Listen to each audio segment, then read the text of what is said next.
Welcome back to the reading of Reclaim Yourself by me, Jessica Nuñez-LaMarre. The 3-step rediscovery process for overworking.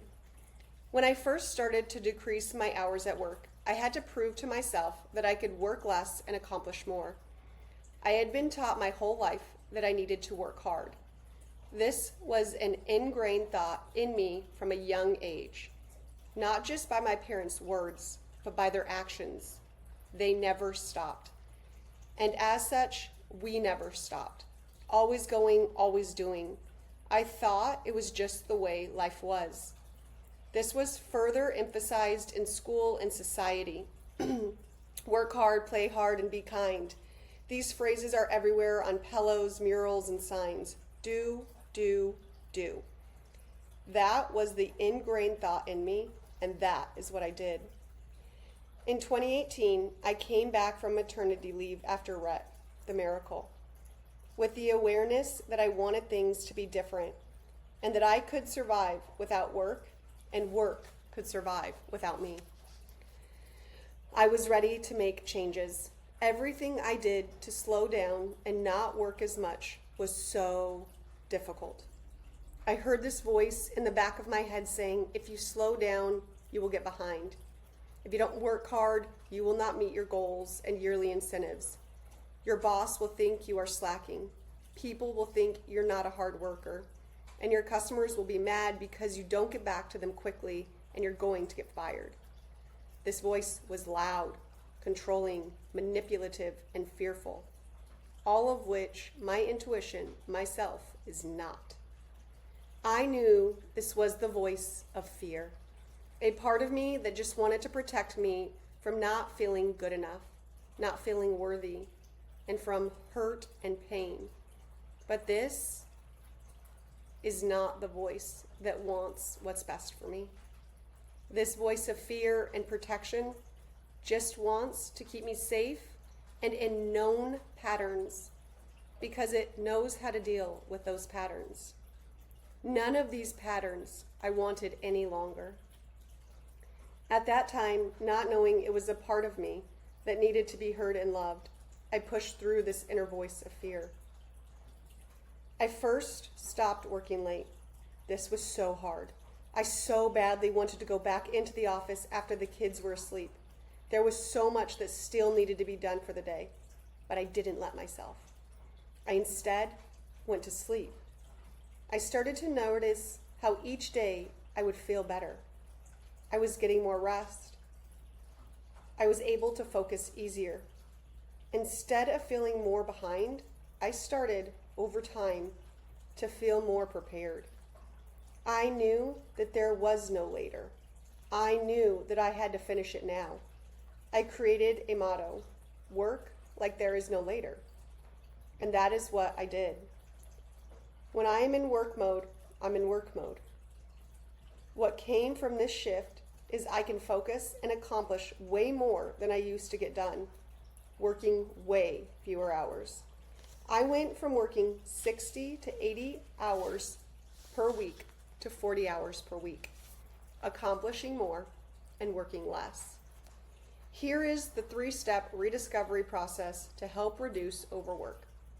Take 3 deep breaths and then begin the rediscovery process. Remember, if you are driving or operating heavy machinery, do this when you're in a space that you can write and sit comfortably and be with yourself. Step 1, realize, become aware.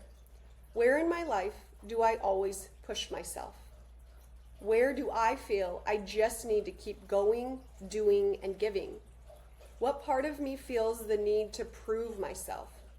What makes me say, just 5 more minutes? Maybe it is work, or maybe for you, you don't work too much, but you spend a lot of time on social media or watching TV, shopping, or filling your kids' calendars, or whatever you do to keep yourself busy all the time. What is it that you do day in and day out to distract yourself, to numb out? Step 2, reconnect, honor, and accept. Look underneath. What part of me feels the need to overwork, always push myself, and strive for the next best thing? What part of me feels the need to push me without taking a breath or a moment to enjoy where I am, but always look for the next thing? What part of me feels like what I do is never enough? What part of me believes that what I am doing now is not worthy of love? What is keeping me from feeling loved for just being me? Breathe as you notice where in your body you feel this need to push yourself. Place your hand on that body part and keep it there as you connect to that part. Get curious about her and have compassion for her. What does she need you to know? What does she need? What is she scared may happen if she doesn't work hard or push herself? Where did she learn she has to push herself so hard? What can help her feel safe? Maybe she needs to know she is still worthy of love, even when she is not reaching for the gold star. Maybe she needs to know she is the gold star. Step 3, release, listen to what you need, forgive, and bring in unconditional love. What is it that she needs to feel loved for just being her? To feel loved doing nothing. What do I think will happen if I do nothing? Breathe into the uncomfortable feeling of doing nothing.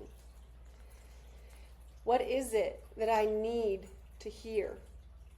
Do I need to hear that it is okay, that I will still be loved if I just sit here? Remind her your worth is not based on your productivity or lack thereof. It is okay to rest. It is okay to take time for yourself. You are worthy of taking a break. You are worthy of being loved just as you are right now. Is there anyone that needs to be forgiven for making her feel like she must push herself, or that she isn't worthy, lovable, perfect, or enough just as she is? Maybe you made this part of you feel this way over the years. Are you willing to extend forgiveness to yourself? Is this part willing to not push you as hard so you can feel better? So you can both feel better? What would she love to do instead of pushing you? Can you imagine her resting or maybe playing and having fun? What does she want to do? Now imagine in your heart her doing this, giving her back her freedom. Remember to close the 3-step rediscovery process with gratitude.